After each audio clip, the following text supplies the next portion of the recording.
with career officers, permanent secretaries, and accounting officers in their various ministries, departments, and agencies, as success of the government depends on a unified administration with a shared vision.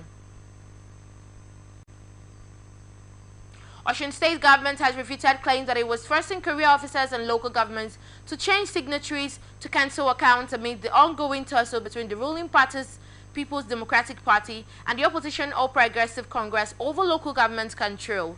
The chairman of the Allied People's Movement in Osun, Mr. Adewale Adebayo, had alleged that Governor Ademolo Adeleke's administration was coercing finance directors and heads of local administration to alter cancel account signatories, but responding swiftly, Osun State Commissioner for Information and Public Enlightenment, Kolapo Alimi, dismissed the allegations as mere speculation. Meanwhile, the APC in Osun has urged local government workers to return to their duty posts, insisting that they should remain neutral in the political tussle over council control.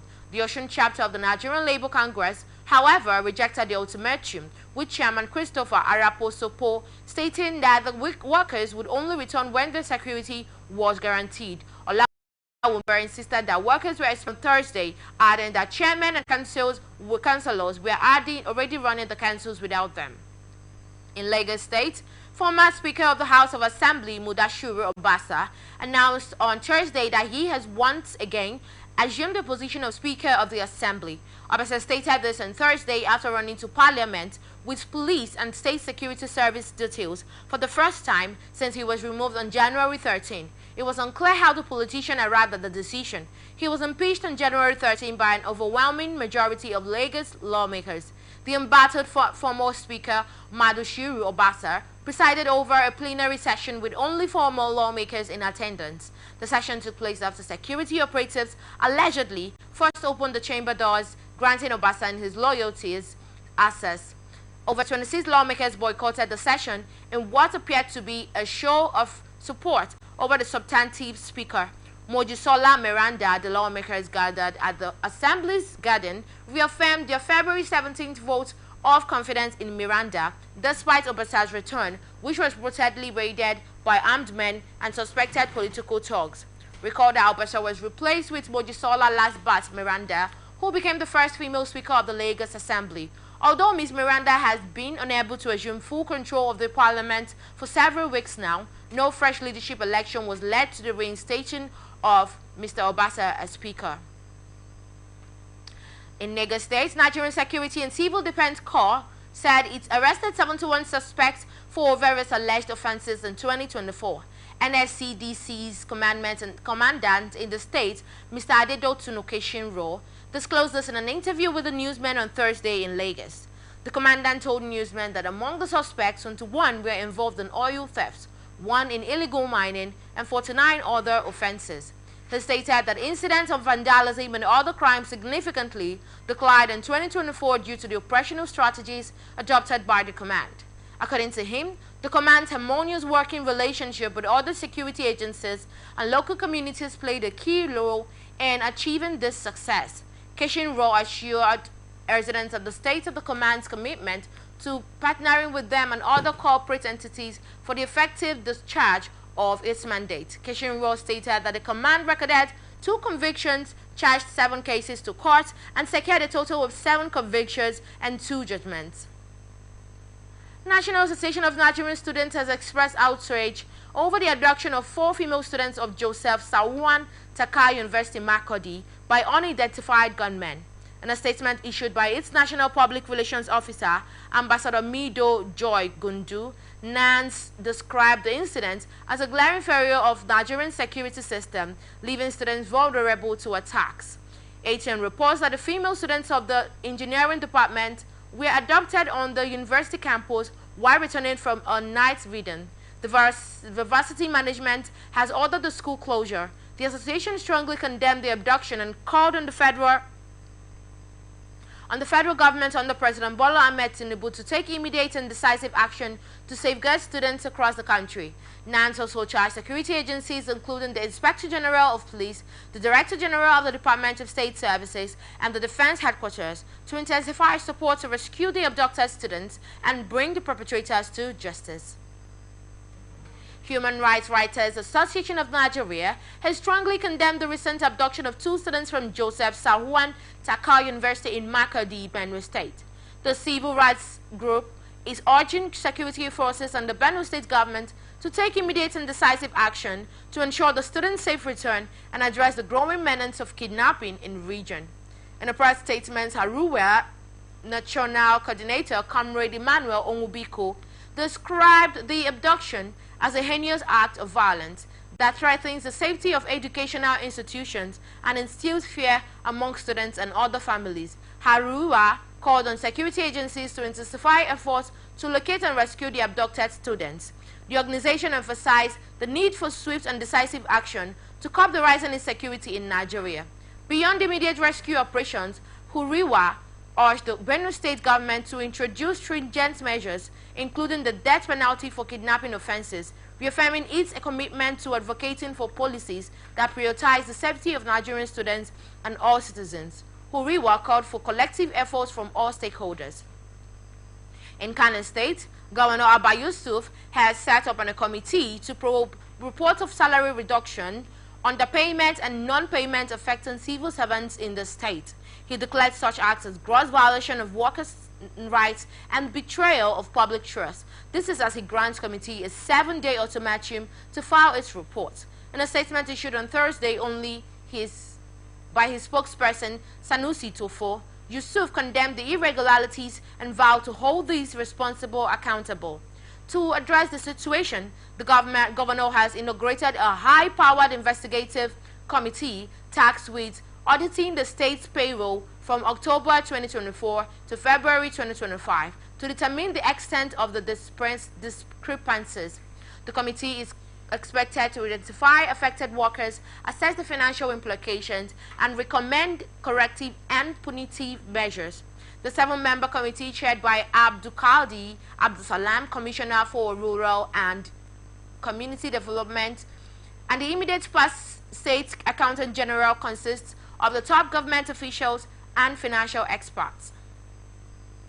Nigerian police force has arrested 20 suspects and recovered 20 arms and ammunition following a raid on a criminal hideout in Taraba State. The operation, carried out on Wednesday at the Wamunchi Dry Season Rich Farms, was based on credible intelligence, according to a statement from the police. Details of the raid were contained in a post by security analyst Zagazola Makama on his official X, formerly Twitter. The post revealed that the operation led to the seizure of various weapons, including the AK-47 rifle, 7 rounds of live ammunition, 3 Dane guns, a bow and arrow, a motorcycle. Confirming the development, a police spokesperson stated the 20 suspects, all male, were taken into custody and are currently being profiled. The case has been transferred to the State Criminal Investigation Department for further investigation.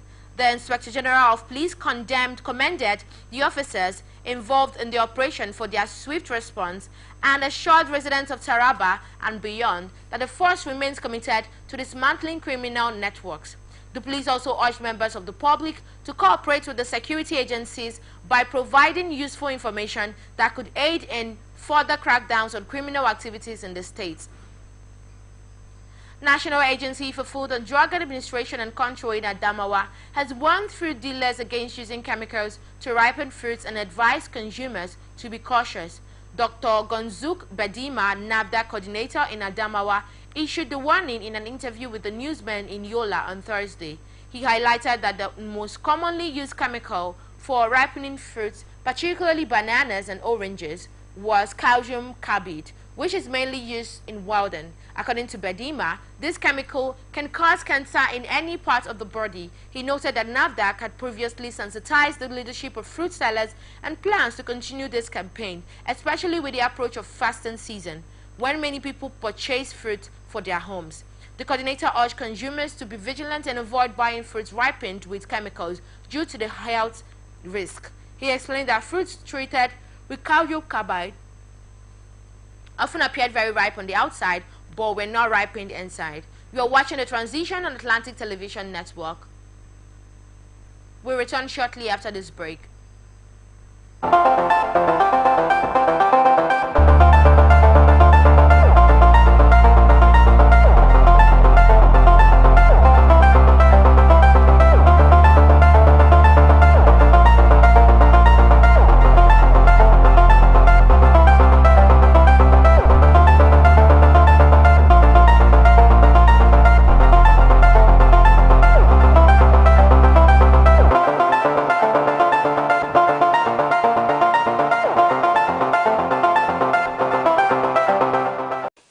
about the time we'll bring you discussions and chat from the street of Abuja through Atlantic Television Network street broadcasts. I remain...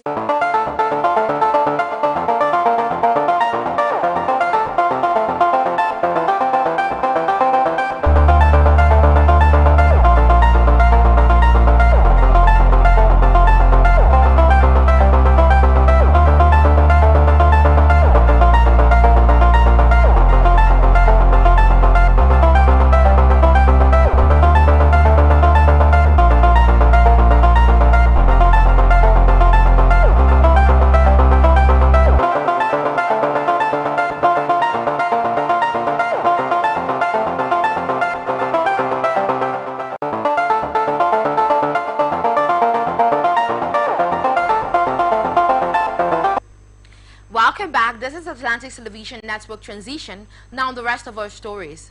President Bola Ahmed Tinubu has celebrated one of Nigerian's most distinguished educators, Mama Christiana Modupe Ajibola, as she celebrates her 100th birthday on February 28, 2025. In a statement issued on Thursday by his special advisor on information and strategy, Bayo Onunuga, the president praised Mama Ajibola's lifelong dedication to teaching, describing her as a beacon of wisdom, perseverance, and strong Christian values. President Tinubu acknowledged her remarkable journey of grace, wisdom, perseverance, career commitment, and the pursuit of strong Christian values. While congratulating Mama for attaining the grand age of 100, the president applauded her dedication and selfless service to the nation as an educator, reaffirming that she has left an enduring legacy that continues to inspire and uplift future generations. Born on February 28, 1925, in Ise Ekiti, present-day Ekiti State, as catechist parents, Mama Ajibola began her education in 1930 at the Holy Trinity Primary School in Asieba. President Tinubu wished Mama Ajibola many more years of good health and happiness. Senator representing Kogi Central, Natasha Akpoti-Uduaghan, has insisted that her proceedings at the Senate be broadcast live, declaring that Nigerians have a right to witness the process. Akpoti-Uduaghan, who has referred to the Senate Ethics and Disciplinary Committee following her face-off with Senate President Godswill Akpabio over a seating arrangement, said she was ready to face the panel but would not allow the matter to be handled behind closed doors. In a statement she posted on her Facebook page on Thursday, the lawmaker said she had so far refrained from speaking publicly on the issue and other developments in the Senate, but had now decided to break her silence. She urged Nigerians to follow the proceedings closely, emphasizing that she would push for full transparency. Chairman of the Economic and Financial Crimes Commission, Ola Olukodjode, cautions Nigerians to be careful of organized foreign fraud syndicates that are establishing cells across the country and recruiting young Nigerians into serious organized cyber crimes. The chairman made the warning while receiving participants of the Executive Intelligence Management Course 18 of the National Institution for Security Studies. The chairman of the commission disclosed that some of the foreigners arrested were already ex-convicts in their countries and have escaped into the African continent. He added that the investigation reveals that they are developing cells in some African countries, not only in Nigeria. The FCC boss calls for efforts at both national and continental levels to combat the menace, especially of internet fraudsters and terrorist financing, which he says is responsible for insecurity in some parts of the continent.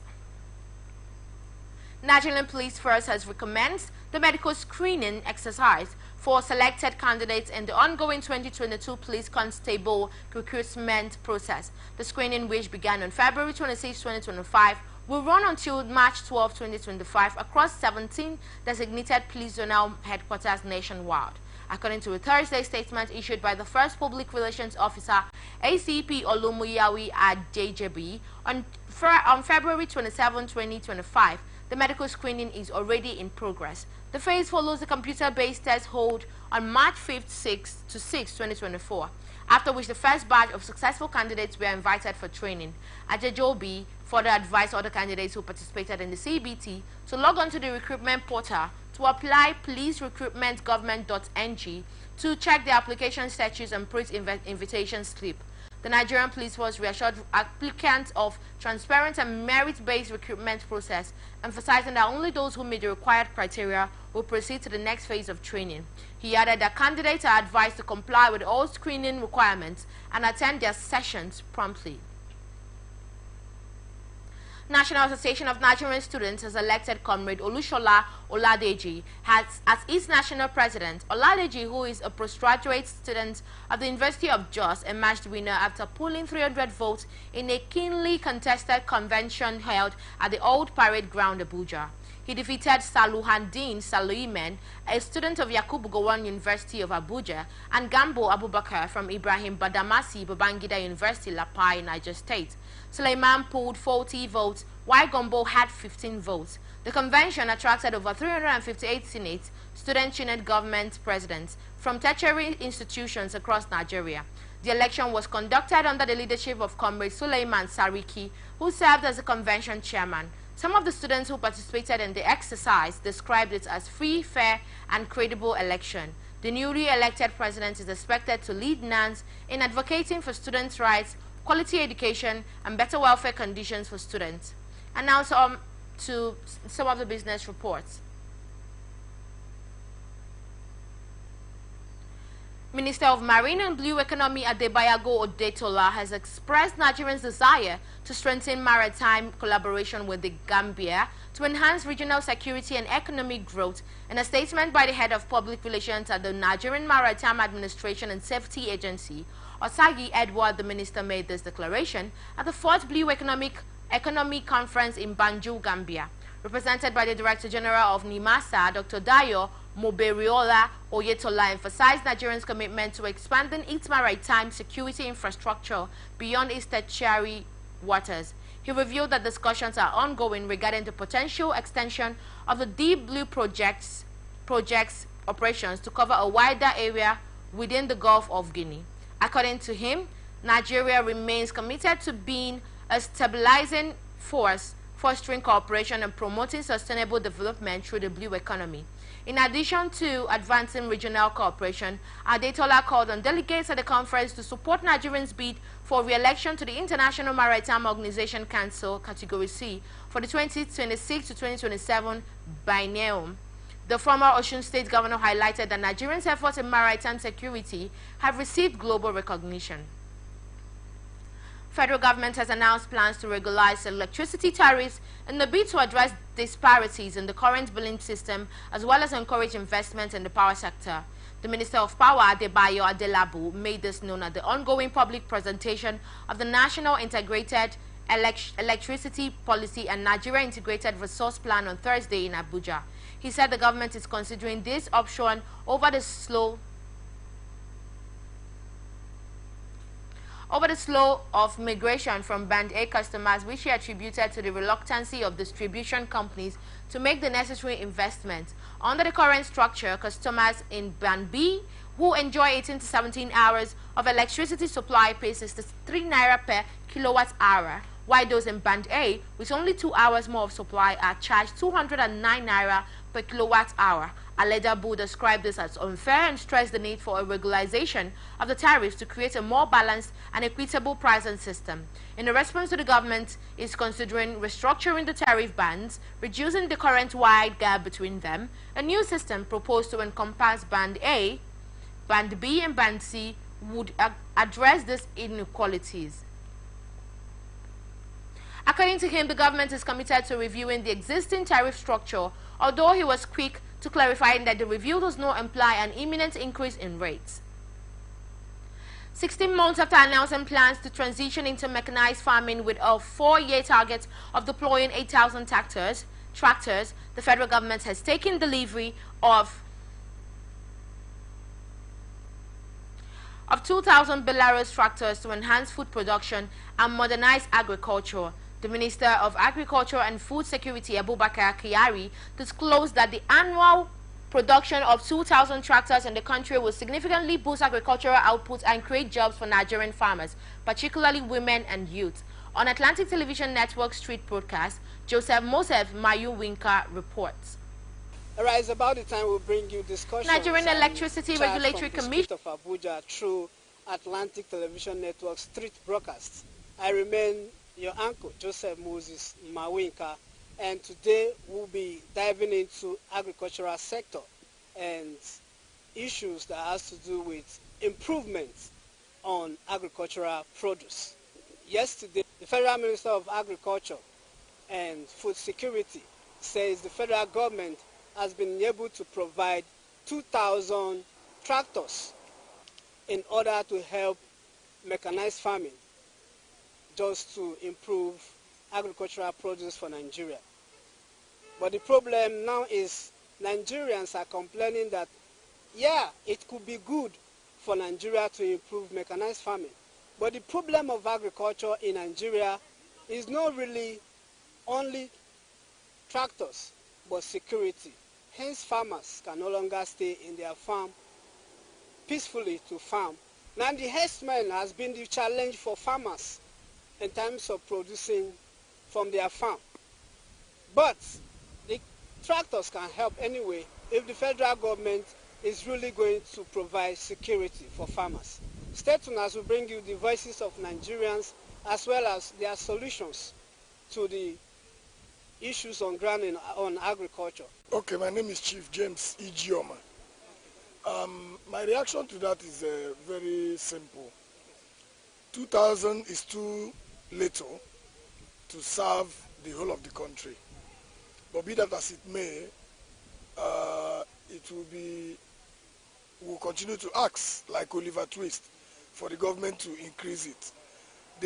The main problem of agriculture in Nigeria is insecurity. And the world has also left us behind because we're still in subsistence farming, whereas technology has taken over all over the world. Farming has gone haywire. It's no longer this hoe and knife thing that we're still doing. That is why what the government should do in the agricultural sector is to mechanize the system, assist farmers. If need be, let it be on payment basis for them to produce enough food. When we were small, I used to know about these marketing boards that will buy up their produce during harvest. Because another main problem is the fact that the ones we are able to farm perishes on the way to the market, and there's no access roads to go and bring these agricultural products out to the urban areas and semi-urban areas. So these are the main headaches that are in agriculture. It might be negligible considering the size of Nigeria, you understand? But however, it is a right step in the right direction. Rome was not built in a day. We have to start somewhere. And that initiative can be complemented by the state government. We have 36 state governments.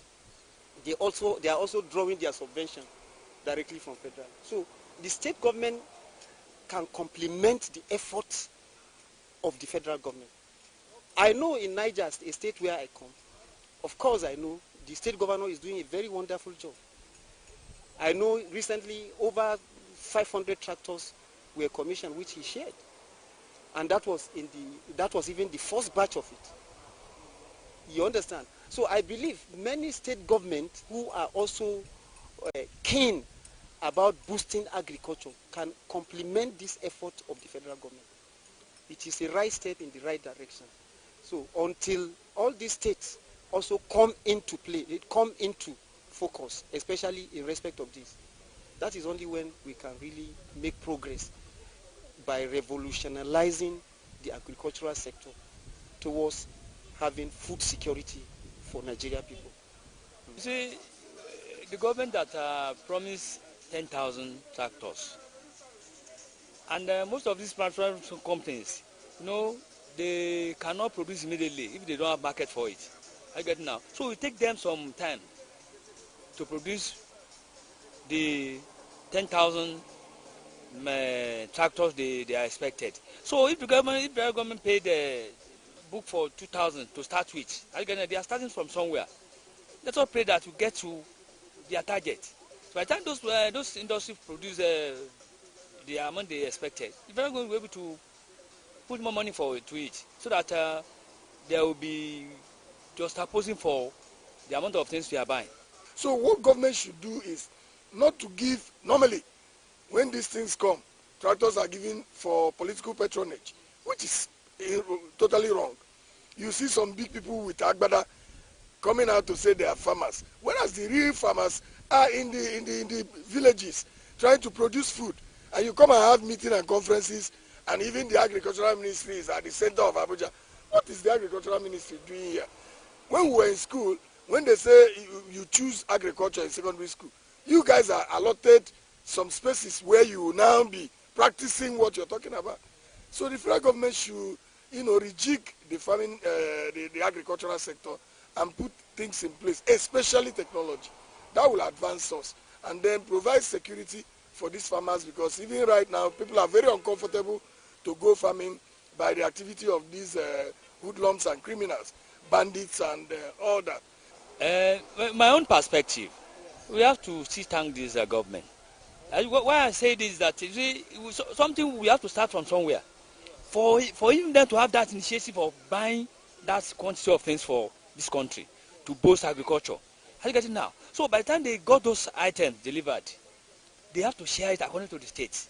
Like we have statistics in Nigeria now. They have to probably, it's be 5-5, then some other federal government will know how to give out the remaining ones to those that are concerned, just to boost agriculture. It's a good direction. It's a good direction. And it's a good measure. Thank you for being there. You've heard Nigerians who have contributed to the topic that has to do with agriculture today, and you've heard some saying, yes, the federal government is doing well to have provided 2,000 tractors, but then the security is left behind. And so the federal government needs to work for security the more, that the farmers will be safe.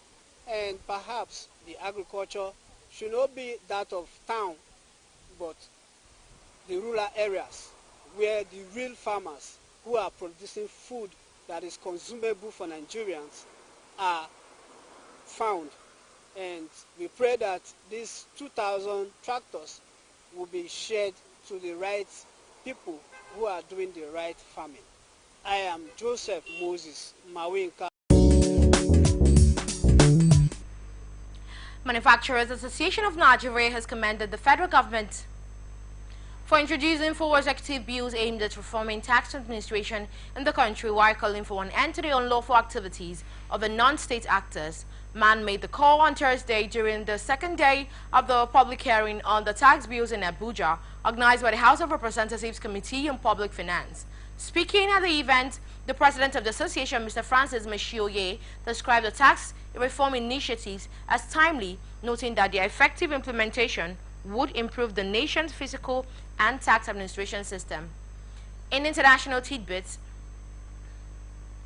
suspected ramming attacks has injured at least 10 people, including at least one who is in serious condition in Syria, police said.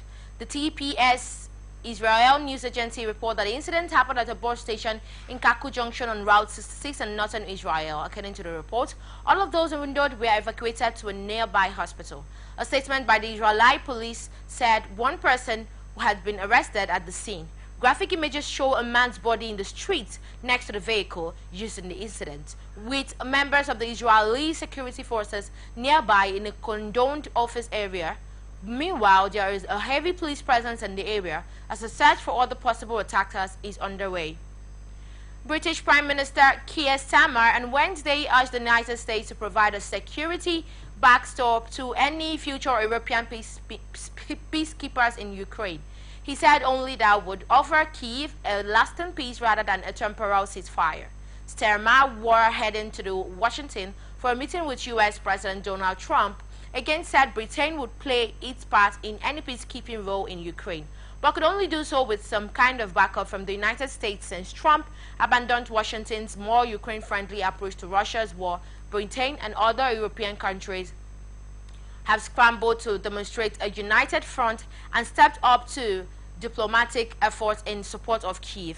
However, these are still differences over any future deployments of troops in Ukraine, with some European nations, including France, ready to do so, while others, such as Poland, have ruled it out. Russia again on Wednesday said it would not consider any option for European peacekeepers being sent to Ukraine. For Starmer, the crucial part of the plans for Ukraine peace deal is security that he calls a backstop from Trump, something that has yet to be clearly defined. Taiwan has ordered a Chinese cargo ship captain to be detained for serving an undersea telecoms cable off the island. A court said Thursday the Togolese registered ship Hong Tai was detained by the Coast Guard on Tuesday after a subsea cable serving Taiwan's Penguin Island group in the sensitive Taiwan Strait was caught. The Hong Tai, using a flag of convenience, was crewed by 8 Chinese nationals and had Chinese funding, the Coast Guard said.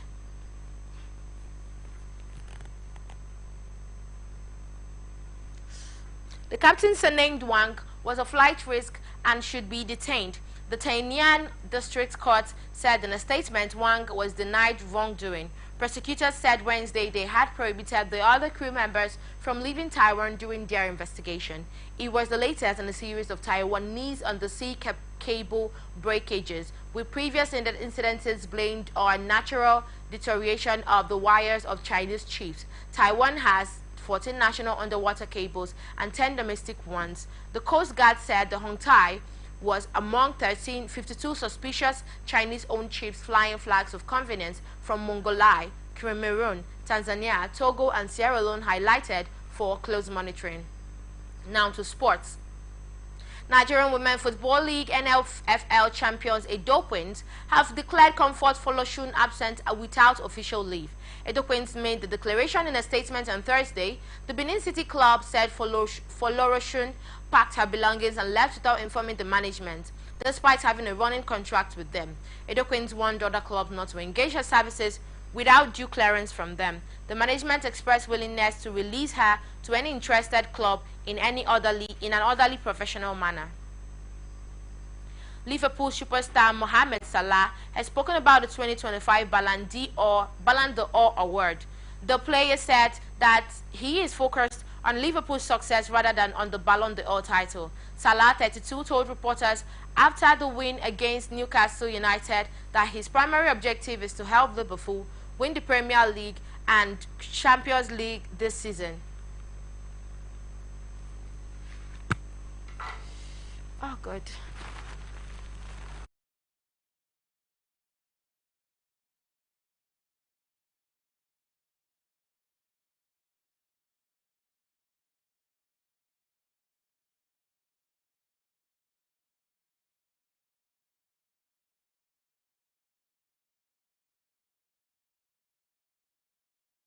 Martiali president Pablo Longoria has been handed a 15-match suspension, ruling him out of his club's push for next season's Champions League.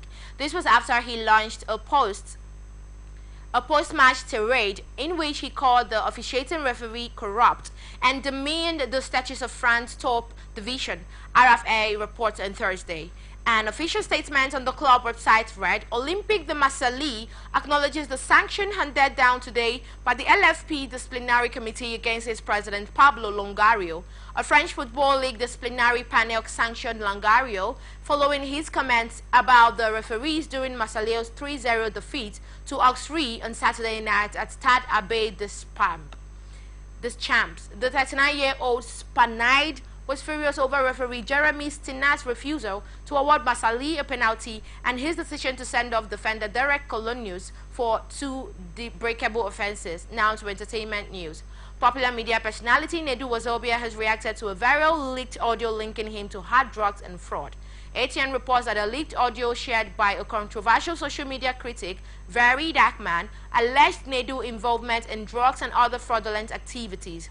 Very Darkman accused Nedu of having close ties with some individuals involved in drugs and fraudulent activities in Turkey, South Africa, and Morocco.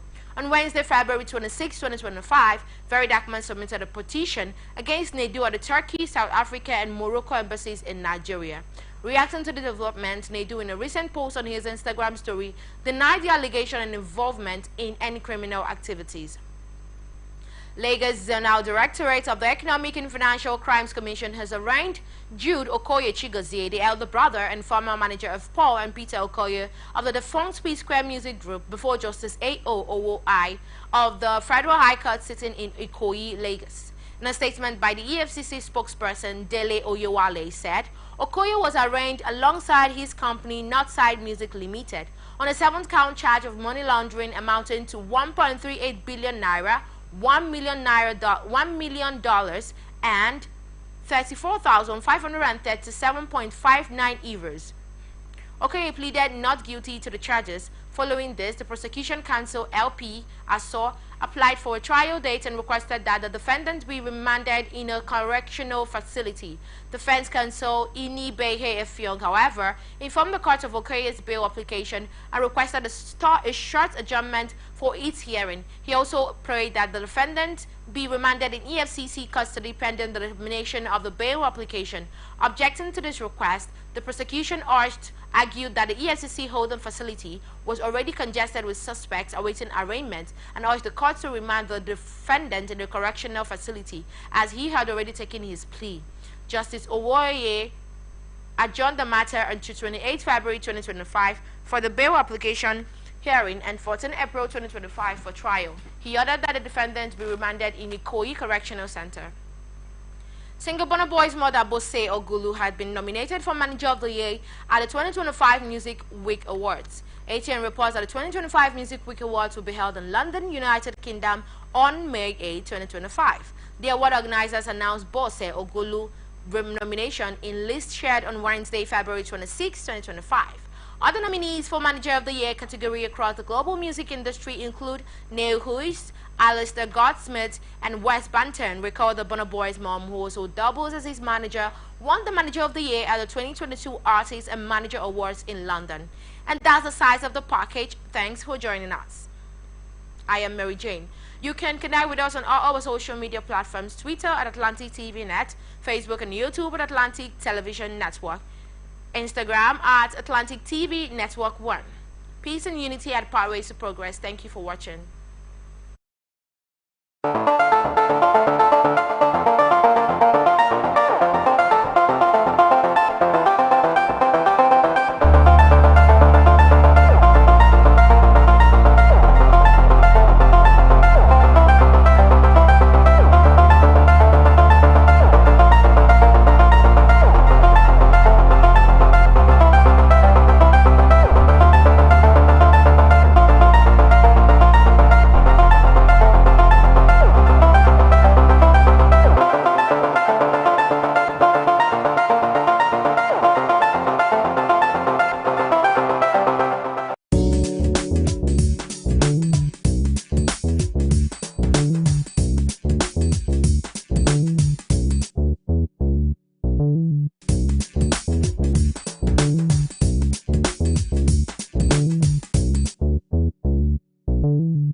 From the line across the ocean to the land beyond the mountains, through the Sahara, we bring on-the-spot news, live analysis, expert discussions on trending stories in politics, business, socio-economy, sports, and documentaries. So catch all the updates on the happenings around the globe. Stay focused on the fact today, only on ATN.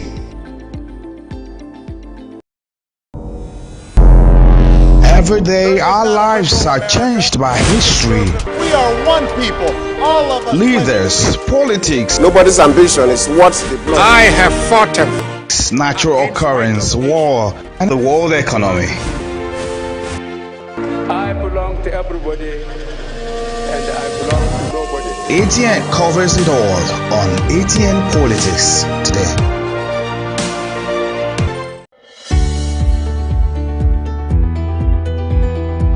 People into the country illegally. That is amazing. Honorable you human trafficker. Honorable You are a human trafficker.